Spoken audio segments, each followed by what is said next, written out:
Antes de começarmos, quero deixar algo bem claro. O autor deste vídeo respeita profundamente os irmãos pentecostais e carismáticos, e tem grande apreço por sua sinceridade e amor a Deus. Este vídeo não foi feito para julgar a experiência espiritual deles, mas para, juntos, refletirmos, à luz da Bíblia, o dom de línguas. E já aproveito para pedir: se você valoriza conteúdos como este, se inscreva no canal, deixe o seu like e compartilhe este vídeo com mais pessoas. Assim, você nos ajuda a espalhar a verdade bíblica com clareza e responsabilidade. Você já ouviu alguém dizer que o dom de línguas é uma linguagem celestial que ninguém pode entender? Estes fenômenos que acontecem em cultos pentecostais e carismáticos manifestam o verdadeiro dom de línguas? Hoje vamos analisar este assunto a partir de 1 Coríntios capítulo 14. Vamos analisar esse texto com cuidado, gramatical e teologicamente, e descobrir o que ele realmente ensina. Fica comigo até o final, porque essa análise vai trazer pontos importantes e talvez até surpreendentes sobre o verdadeiro significado do dom de línguas segundo as Escrituras. Bem-vindo ao Holismo Bíblico. 1 Coríntios, capítulo 14, versículo 2 diz: Porque o que fala em língua desconhecida não fala aos homens, senão a Deus, porque ninguém o entende, e em espírito fala mistérios. Esse versículo tem sido usado para justificar a ideia de que o dom de línguas é sobre línguas que são incompreensíveis, ininteligíveis por natureza. Porém, o autor não diz que a língua é incompreensível, mas que o falante não pode ser entendido quando fala uma língua desconhecida. O desconhecido é aquilo que ainda não se conhece, e não necessariamente algo incompreensível por natureza.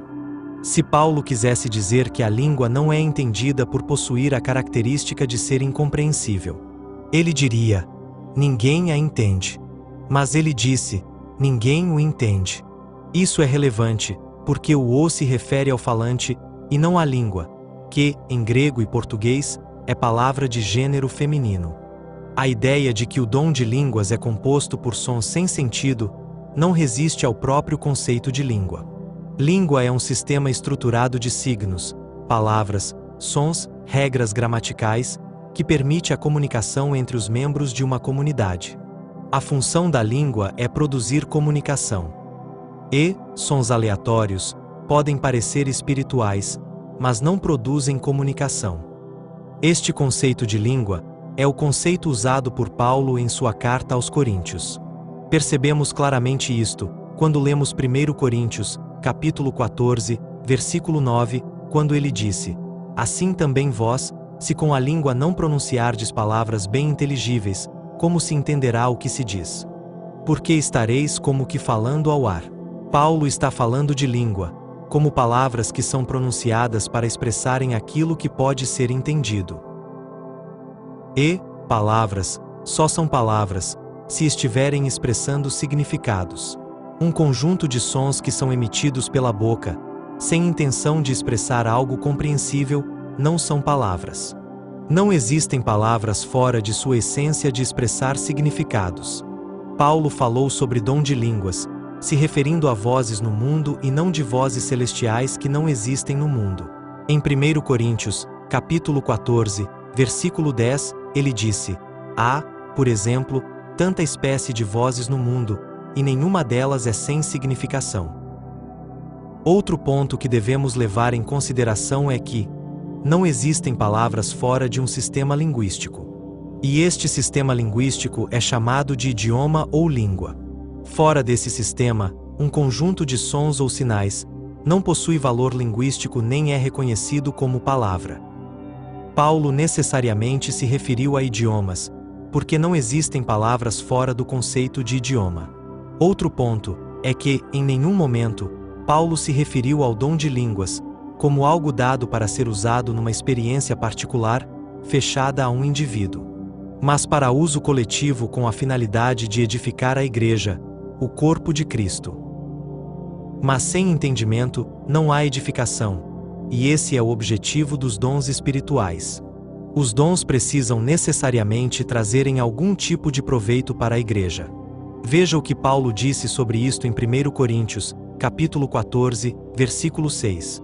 E agora, irmãos, se eu for ter convosco falando em línguas, que vos aproveitaria, se não vos falasse ou por meio da revelação, ou da ciência, ou da profecia, ou da doutrina. Paulo também disse no verso 5, que as línguas deveriam ser interpretadas para trazer edificação à igreja. O que profetiza é maior do que o que fala em línguas, a não ser que também interprete para que a igreja receba edificação. Muitos dizem que as línguas só deveriam ser interpretadas para a edificação da igreja. Mas para um indivíduo, que ore sozinho em particular, não. Porém, a interpretação tem a função de gerar compreensão. Por que a igreja precisaria compreender para ser edificada, mas um indivíduo não? A edificação está na compreensão e no sentido da língua e não em sua incompreensão. Contudo, Paulo deixa claro que todos precisam da interpretação. Nos versos 13 e 14 ele disse: por isso, o que fala em língua desconhecida, ore para que a possa interpretar. Porque, se eu orar em língua desconhecida, o meu espírito ora bem, mas o meu entendimento fica sem fruto. Paulo incentivaria a busca de um suposto dom que deixasse o entendimento sem fruto? Não. Se Paulo afirma que toda língua tem significado, e que sem entendimento não há edificação, será que as manifestações modernas de línguas, como sons ininteligíveis nos cultos pentecostais e carismáticos, refletem o dom bíblico descrito nas Escrituras? Não. Muito obrigado por ter assistido até aqui. Se você ficou até o final, parabéns. Isso demonstra seu compromisso em estudar a palavra de Deus com profundidade e responsabilidade.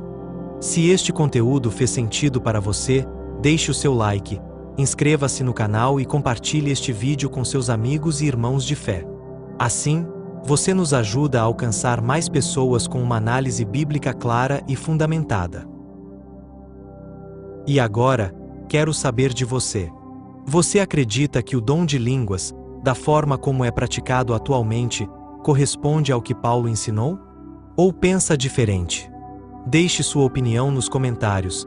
Vamos construir juntos um espaço saudável de diálogo, sempre com base na Bíblia.